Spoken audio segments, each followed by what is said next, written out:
Good evening, buenas noches, and thank you for tuning in tonight.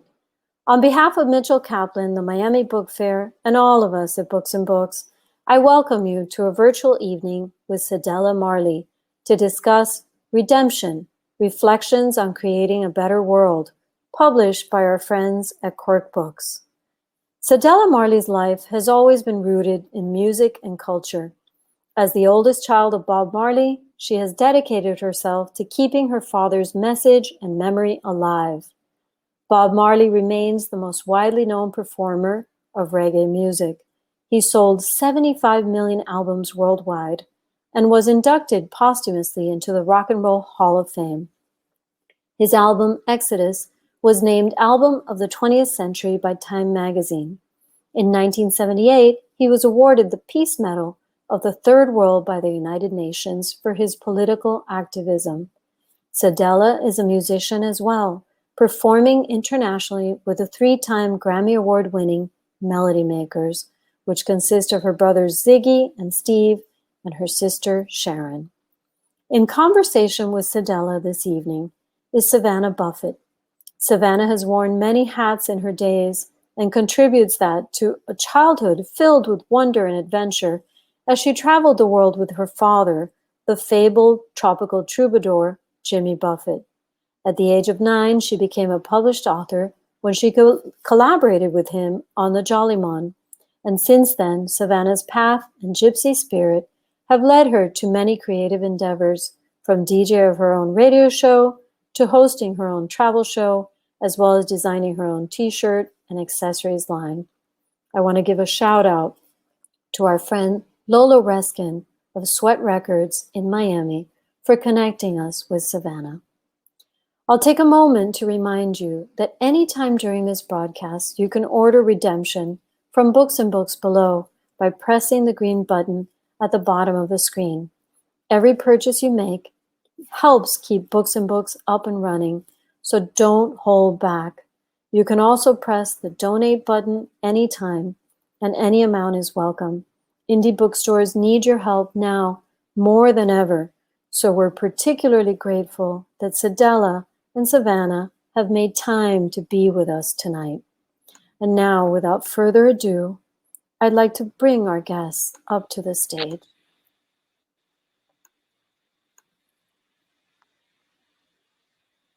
Hi, Cedella. Hi, Savannah. What's going on?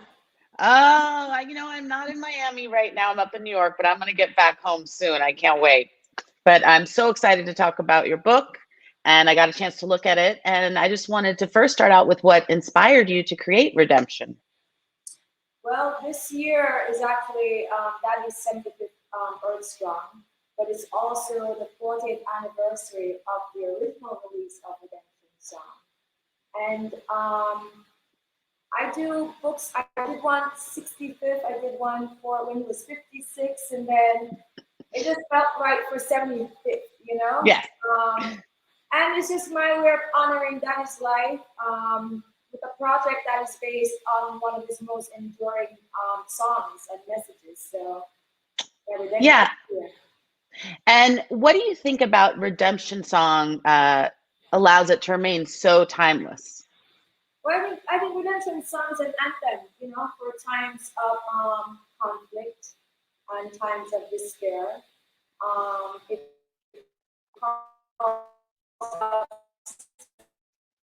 and what's really good about when God writes, he not only talks about the problem, but he also talks about the solution. And I think all of that is in that song, Redemption Song. And it's celebrating 40 years. It was released in October, so it's celebrating 40 years. And what do you think, how does that song still resonate with people? What do you think it is about that song 40 years later?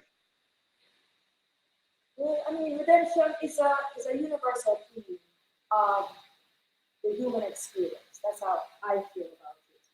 Mm-hmm.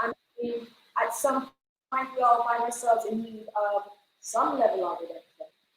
Whether it's physical, emotional, or spiritual. And that's a truth that can never change regardless of who you are. And I think that's why it still resonates with people. Definitely. And I got a chance to look through the book, and what I really loved was there was some song lyrics that everyone's familiar with, but there's also all these amazing quotes that may be unfamiliar. And I was just curious, where did those all come from? Those are all from Daddy's voice, you know? I mean, I spend a lot of time reading through my own personal collection, listening to interviews, listening to speeches, and of course, listening to songs. And it's all there, you know, it's all his voice. You know, all I did was put it together for you. Fantastic. And I'm sure all the readers who love your father and his message are going to identify and be able to see even further how he goes on those themes that you focus on. But how did you figure out which quotes you wanted to include in the book? Was there, a long term, like you said, of listening to all of it, or how much time did you spend going through it all? It's such a comprehensive collection. A lot of time. And I actually had my ace, Mr. G, Mr. Joe Houseman, who really helped me with this process. And I really chose what spoke to me, you know, Mm-hmm. and what I thought would also speak to you and to all of our viewers out there. Because there's something in this book I feel is going to connect with everyone on different levels. And why not share that? And that's what it is about. I noticed with the visuals, there's so many iconic images and photographs of your father, but I really loved the art and the visuals in this. It was a little bit different. So how did you come about creating, sort of the visuals for the book? Well, my childhood friend, she's been my friend for, oh my gosh, a long time before we even had children. Her name is Mariah. So it's all done by Mariah Fox House. Oh, yeah. Okay. She's a good friend of the family. She's a good friend of Books and Books too. Actually, I think that's where I did my first children's book. Oh, cool. Hair, that little spot right there. But Mariah, she's my go-to person for everything art, and what she did was just really stunning, and it brought Daddy to life in a different way. That what's in here speaks to adults, young and old. But when you look at the illustrations, my little nephew who is just turning 5 today, he actually believes it's a coloring book. Oh, that's so funny. Well, I guess. I said to him, it can be. Yeah, it could be. Well, I really love the visuals, and I think any of the readers will also enjoy that sort of different take, because I really thought it brought him to light in a different way for me, being used to seeing him that way. Again, when you started this project, there wasn't COVID-19 and the pandemic and all of the social movements across the world to fight systemic racism. So in light of this worldwide turmoil, is there any wisdom you think you would want from your father that you'd like to share? Because I'm sure everyone out there could use a little wisdom right now. Just looking at what's happening in the world today, we all have a responsibility to this planet and the living things that we share with them. The people, the plants, we're all interconnected, and we really impact each other, and we really can't hide from that. Just watching what has unfolded between last night to today, it's like responsibility. It's all about responsibility, and until we're all free, none of us are free, and each person must first. We have to do the work to emancipate ourselves, and I think that's the way that we can actually spread freedom on earth, like real freedom, not some preconceived idea of what it should look and feel like, but the realness of it all. Mm-hmm. Yeah, for sure. I think, your father's lyrics and music have been, even more come back as anthems for all of that currently. So I feel like this book will just exemplify that message even more once people get a chance to read it, or if they've already read it. I want to turn now. You're a Miami lady like me, and I just wanted to ask you. You know, you and your family have been there for so long. What brought you guys to Miami, and you know, what's kept you there? Oh God, you know, I think Miami kind of reminds us a lot of home. You know, being in Jamaica. Yes. And it's just a place that Daddy really connected with. My grandmother lived here for years and years and years until she passed away. And it's always been our second home. And it was just time to make a move. You know, and we made a move. And when one moved, we all moved. I know. You're all there. And we're all like a block away from each other. But So that's probably what's kept you there too, right? To have the whole family kind of somewhere together. it's just, you know, it's close to everything else in the world, you know? It's like, this is just wanted to get to here, to get to A, to get to B. And we've all just been here, and we really love Miami. You know, our kids are growing up here, and it's a little bit of Jamaica, it's a little bit of Haiti, it's a little bit of VR, it's like a melting pot of everything. And Yeah, I feel the same. yeah, we fit right in. Yeah, I mean, I love Miami for the reason that it almost doesn't feel like you live in this country, but you do get to all, you know, all the benefits of also living in this country and all the culture that comes with it. Exactly. And it's close to Jamaica. It's very close. It's close to Jamaica, it's close to Cuba, you know, it's Yeah. close to Mexico. It's like, Yeah, South yeah. Europe, wherever you got to go. I always say I love commuting from Miami, but it is my home as well, and I think it will continue to be. So this isn't your first book. You also have some picture books that you did, some children's books. We have some commonality there. And you adapted your father's childhood and songs. So what was different in this process for you with Redemption than with your children's books and your cooking book? Well, I mean, I approach each book the same way. I listen for how the song or the story speaks to me, and then I work from there to frame it in a way that will hopefully connect with others. And it's a fun process, really and truly.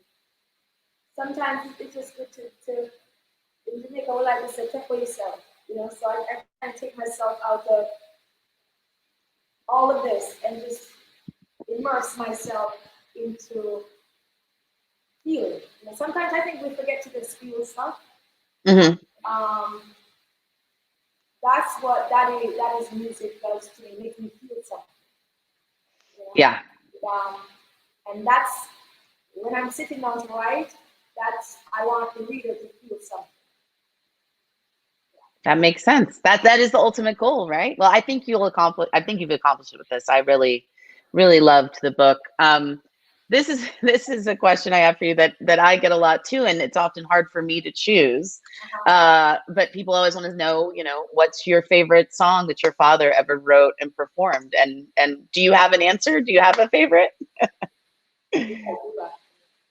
I do too. and not to be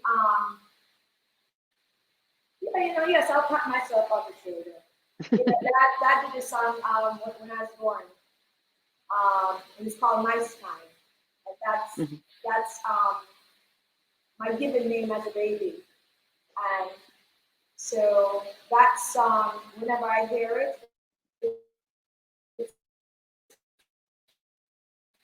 it's cute. It's kind of like, oh, that is, you know, Bob Marley really sang something like that. It's almost like it's a lullaby, but not a lullaby. So that is actually my favorite song because it was written for me. My dad always used to say, if you don't write a song for your daughter, that you're in big trouble.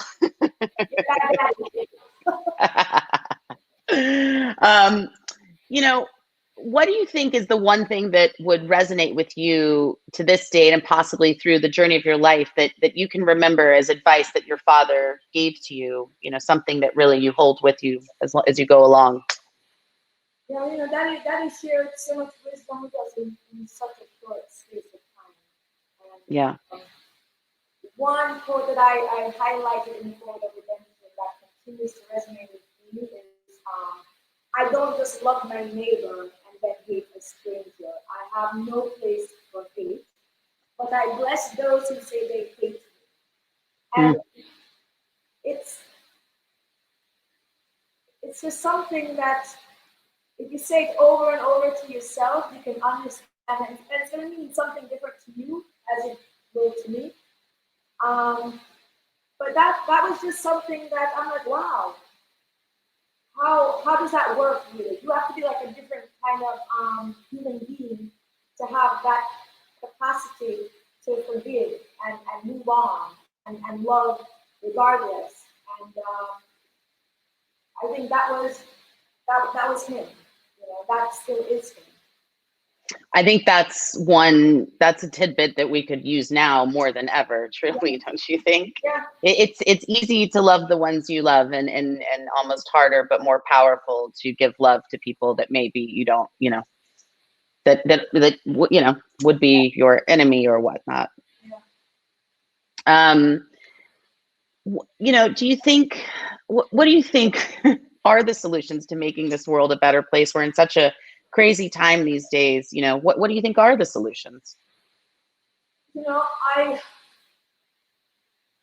wish I knew, because then if I knew, then we probably wouldn't be there, Yeah. But in the book I write about how redemption is actually a roadmap for identifying your problems and the solutions, and that is said perfectly. He said, to enact change, you must open your eyes and look within. So it actually starts with us. It starts with me, it starts with you. And I think many times we're getting the answers we seek from the inner spirit, But pride and ego is a very funny thing. And I think we're seeing that happening right now in this world. Mm-hmm. It can destroy people. Mm-hmm. And it can make us block our own destiny and our own purpose. So sometimes we have to have a conversation with yourself and see what you're doing today that is going to make the world a better place for your children and their children. And so it's an everyday process. You have to work at this stuff every day. It's like you tell your children, do homework. You have to do your homework. Yeah. Sometimes we forget that we still have to do homework, because what we leaving behind, what are we doing? As my kids learn when I go, what's happening? What are we doing? Sometimes you have to ask yourself those questions, what am I doing? What am I doing? And so I love to write, and I love to connect, and yeah. Yeah, I loved in the introduction how you talked about, redemption being the possibility for change for the better, and that it starts with yourself, and then it starts with your community as well. It's a two-pronged solution. You work on yourself, and then you figure out ways that you can reach out and help others. But it must, start with yourself, right? Emancipate yourself. How do you think Bob would have responded to everything that's going on in the world today? What do you think? Well, I think he would be disappointed. Mm-hmm.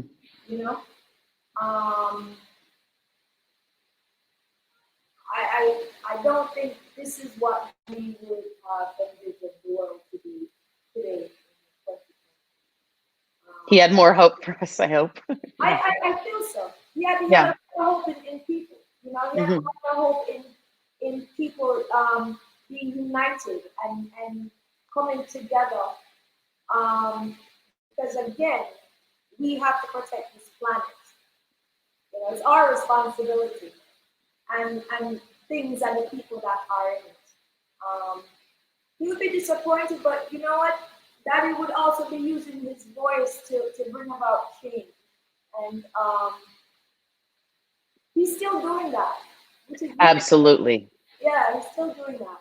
So I have Yeah, I think it's amazing how he always seemed to know that that his words and his spirit would live on, and that they do. Even now more than ever, with everything that's going on in the world, he still is the soundtrack for that. Absolutely, and something that people turn to. And I think also sometimes people don't realize how connected he was to nature. He was fighting for all the rights, but that also he was so connected to the nature and all of that. And so Oh, um, you love that. If he could just be on a beach, you know, with a football and a guitar and a few close friends, like I think that's what both of our parents have. That's where they're kind of similar, you know? absolutely, Yeah, and absolutely. like just take me away and just let me enjoy, what the Yes. world has brought to me for free. Yeah, For yeah, free. yeah. And I think too, something they share is, as much as it was about enjoyment and the beach and good friends, they also want to fight for a better world, and be proactive about that. And that it is about hard work too. I know everyone thinks about my dad. He's just off like sipping margaritas, but he's like the hardest working guy that like never stops. And from everything I saw about your father, he was the same. He was leading the runs, leading the charge, making sure that everyone was working hard. Yeah. Discipline. Yeah, Yeah, discipline. discipline. Absolutely. Absolutely. My dad's all about the discipline. Um, how and this is important. I know you have children. I have a stepson whose name is Marley, by the way. Okay.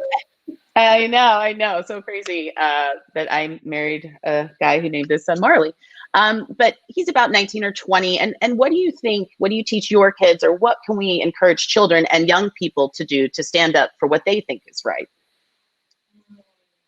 Well, I mean, especially with what's happening now, Yeah. yourself and standing up for others. And I teach my children to you have to stand up for what you believe is right. Um, because those are some of the values that my parents instilled in me. Um, you have to just do what is right. You don't always have to be popular, you know, but it has to feel right too. It has Hmm. to feel right.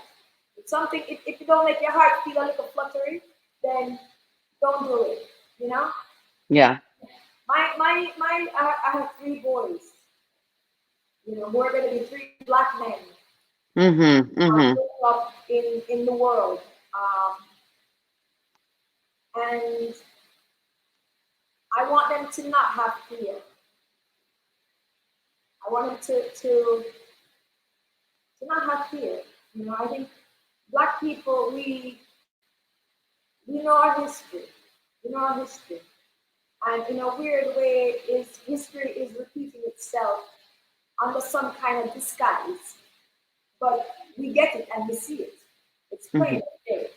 Hmm. So I have to teach my boys that you have to be fearless when you go out there. Um, just like how you want to be respected, you also have to give respect.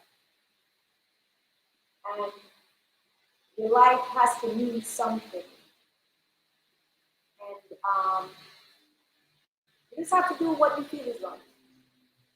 Yes, I agree. And if you're over 18, register to vote, right, Cedella? Why not? Why not? I I was just saw. like the other day, I said, you know what, if I was American citizen, Yeah. I would have been the first person in line. Because if we don't expect different to happen, Hmm. Yeah, we have to be proactive. absolutely, absolutely. Um, what? How does your family? I mean, we kind of just covered this, but in terms of instilling the importance of caring and your father's legacy to the next generation, because I know there's so many grandchildren, and some of them sing, some of them don't, but I feel that you guys are creating a legacy there. So, you know, what do you think is important that you instill as you continue the legacy of your father? Well, hard work is the number one thing. Nothing's going to be handed to you. Mhm. and don't expect anything to be handed to you. But 2020 has really been all about celebrating Daddy's century, and we've done thoughtful activations, you know, to honor his legacy. We, as a matter of fact, we have a legacy. It's called Legacy, which is a web documentary series where we release new episodes each month highlighting something that Daddy would just love. Oh, that's so cool. Yeah, man. I mean, whether it's football, whether it's the herb, whether it's the beach, whether it's surfing. So it's almost like, you know, what would Bob do? What did Bob love to do? And I think legacy kind of takes you through different areas of his life that maybe you just didn't know about, you know? So I should tune into that. Yeah. Oh, for sure. I'm gonna go like add that to my list right now. Right after Netflix or before Netflix. Absolutely. It's added to the queue. So do you find yourself on a daily basis having some sort of reflection or message that your father passed on to you that you reflect on daily that's like the thing on repeat, the one lesson? Well, yeah, because there are a couple of lessons now. You know, there one love is always my thing that I go to because it's not just a cute song. It's like when you really read the lyrics, because sometimes when you listen, you kind of forget what he's saying. Let them all pass all their dirty remarks. You know, that's not so cute. You know? Yeah. You know something is happening that has made him write those words. And I think, especially because right now we're all dealing with a crisis. It has impacted all of us, all of us. And I think the only way we can really overcome it is for us to come together. You know, we have to come together with one heart, one aim, and we're choosing our own destiny. And those are his words too. So, Yeah, I saw. I go to. I saw that you had released a new version of One Love, which kind of speaks to that. That came out this year as well to celebrate him. So again, that's probably the thing. One Love, right? Yeah. I mean, truly. What is the greatest legacy, you know, to wrap it up, what do you think is the greatest legacy that your father left for you, his children, and then, you know, beyond to his grandchildren and beyond to his great-grandchildren, besides his music and his message of love? What do you think he passed on to you as a family? Oh my God, I mean, how much more can we want? Yeah. It's like, what else can I know? Yeah. I can ask for more. You know? That is music. You know, he shares with us so many values that were instilled in us growing up, and now we're teaching our children. And one day our children will be teaching their children. So the legacy of love, I don't think I'm good with that. Yeah, I think so. Well, I'd really encourage everyone to check out the book if you hadn't and purchased it, because I really loved it. I got it even online, and I'm waiting for my copy at home. It's getting delivered to Miami, but I look forward to having it on my table and sharing it with other people that come through, because I think it's a great book for anyone to pick up and flip through and gain some really amazing wisdom from yourself and from your father that maybe they haven't come across yet, you know, listening to the lyrics and all of that.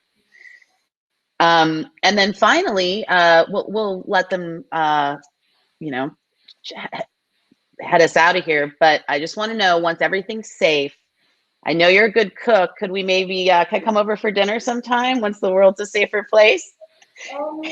Listen. Yes. Okay. Just tell me what you like. Done. All right. So we will definitely, I look forward to a safer time and some dinner. And I really enjoyed the conversation with you. And it was so nice to be a part. And thanks to Books and Books for making it happen. And Redemption is available now. I think there's somewhere where you can click right here and buy it. and donate to Books and Books if you need to. And any final words, Cedella? One love. One love. One love. Give thanks. Yes. Thank you. Thank you, lady. Thanks for your words and your family. Thank you.